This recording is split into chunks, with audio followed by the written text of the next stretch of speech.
Un seul éclair libère plus d'énergie que nécessaire pour allumer des milliers de maisons pendant des heures. C'est une force de la nature aussi commune qu'impactante. Mais qu'est-ce qu'un éclair exactement? Et comment se forme cette explosion de lumière et de son qui nous fait lever les yeux au ciel? Les experts nous disent qu'un éclair est une décharge électrique géante. Imaginez une étincelle énorme. Cela se produit à l'intérieur d'un nuage d'orage ou entre un nuage et le sol. C'est comme lorsque vous frottez un ballon contre vos cheveux par temps sec, puis que vous l'approchez de quelque chose de métallique. Une petite étincelle se forme que vous pouvez sentir. À l'intérieur des nuages d'orage, les particules de glace et d'eau, qui sont très petites, se heurtent sans arrêt tandis qu'elles montent et descendent avec le vent. Ces milliards de collisions provoquent la séparation des charges électriques à l'intérieur du nuage. C'est un processus constant et très actif. Les charges positives, qui sont comme le pôle positif d'une batterie ou comme des aimants avec un pôle nord, montent vers la partie supérieure du nuage. Les charges négatives, comme le pôle négatif d'une batterie ou comme des aimants avec un pôle sud, descendent vers la partie inférieure du nuage. Cette séparation est clé. Lorsqu'il y a beaucoup de cette séparation de charges, le nuage devient comme une batterie géante, avec un pôle en haut et un autre en bas. En bas, sur le sol, les charges négatives du nuage attirent les charges positives de la Terre et celles-ci s'accumulent juste en dessous du nuage.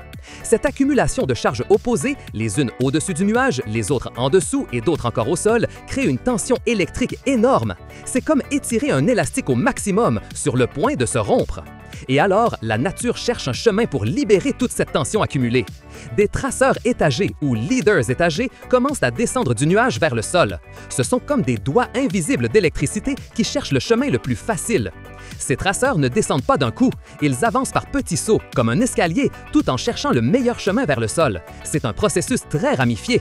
À leur passage, ces traceurs ionisent l'air. Cela signifie que l'air normal, qui ne conduit pas bien l'électricité, se transforme. Il devient conducteur d'électricité, comme s'il créait un câble invisible d'un moment à l'autre.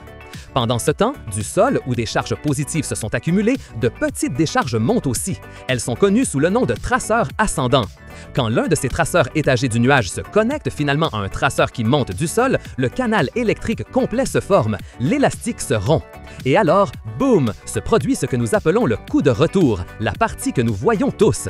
Le coup de retour est le courant électrique principal. Il voyage à une vitesse étonnante, montant du sol vers le nuage à travers ce canal déjà ouvert. C'est l'éclair lumineux.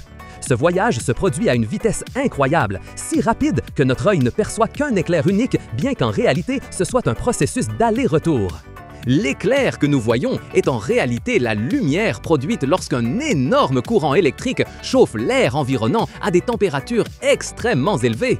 Nous parlons de plus de 27 000 degrés Celsius, plus chaud que la surface du Soleil. Et en parlant de chaleur et de lumière, combien d'énergie un éclair libère-t-il réellement à cet instant? Les gens sous-estiment souvent sa véritable puissance. Un éclair moyen contient des milliards de joules d'énergie. Pour vous donner une idée claire, des millions de joules pourraient alimenter une petite maison pendant un mois entier. Imaginez alors des milliards, c'est une quantité gigantesque. Un seul éclair peut également atteindre des millions de volts. C'est comme avoir des centaines de prises électriques réunies ou la tension de milliers de batteries de voitures combinées. Et des milliers d'ampères, qui est la force ou l'intensité du courant électrique, c'est ce qui peut causer des dégâts. Pour le mettre en perspective, l'énergie d'un seul éclair pourrait alimenter la consommation électrique d'une petite ville comme un petit village pendant quelques secondes. Ou il pourrait allumer des milliers d'ampoules incandescentes de ces anciennes en même temps. C'est un pic de puissance extrême en un instant. Sa puissance est comparable à celle d'une petite explosion de dynamite, mais concentrée sur un chemin très fin et libérée en une fraction de seconde, aussi vite qu'un clin d'œil. Et que se passe-t-il lorsqu'un éclair tombe au sol ou impacte un objet? Ces effets sont très variés et parfois vraiment étranges. L'un d'eux est la formation de fulgurites, qui sont des structures naturelles fascinantes. Les fulgurites sont comme des racines de verre. Elles se forment lorsque l'éclair frappe le sable ou la terre humide et les fait fondre.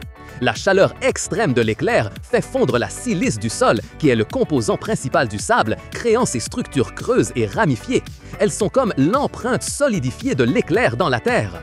Dans les arbres, l'éclair peut être dévastateur. L'énergie chauffe l'eau à l'intérieur de l'arbre si rapidement qu'elle la transforme en vapeur explosive, faisant éclater ou se fendre l'arbre en deux.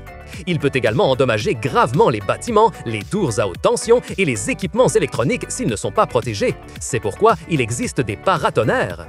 Les paratonnerres sont des tiges métalliques pointues placées au sommet des bâtiments. Leur fonction est d'attirer l'éclair et de conduire l'électricité en toute sécurité vers la Terre via un câble conducteur, protégeant ainsi la structure. Et maintenant, il est temps de démystifier certains mythes populaires que les gens croient à propos des éclairs. L'un d'eux dit que la foudre ne frappe jamais 2 fois au même endroit. C'est complètement faux. L'Empire State Building à New York, par exemple, est frappé par la foudre des dizaines de fois chaque année. La foudre tombe là où elle trouve le chemin le plus facile et avec la moindre résistance. Un autre mythe courant est que les pneus d'une voiture vous protègent de la foudre parce qu'ils sont en caoutchouc. En réalité, ce qui vous protège est la carrosserie métallique du véhicule. Elle agit comme une cage de Faraday, un bouclier qui dévie l'électricité autour de l'intérieur de la voiture, vous gardant en sécurité. Les gens croient aussi qu'il est sûr de se réfugier sous un grand arbre pendant un orage. C'est très dangereux. Les grands arbres sont comme des aimants pour la foudre, ce sont des cibles parfaites. Être près de l'un d'eux vous expose au risque du courant qui se propage dans le sol après l'impact, ce qui peut être mortel.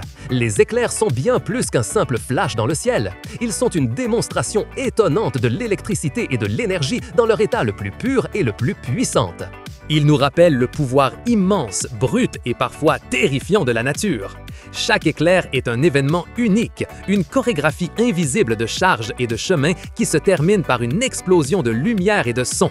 C'est une merveille scientifique qui continue de nous étonner. Si ce voyage à travers le monde de la foudre et de son pouvoir impressionnant vous a fasciné, n'oubliez pas de liker cette vidéo. Abonnez-vous à la chaîne Explorando pour continuer à découvrir les secrets de l'univers et partagez-la avec vos amis. Laissez-nous un commentaire avec ce qui vous a le plus surpris à propos des éclairs. Nous serons ravis de vous lire et de connaître votre opinion.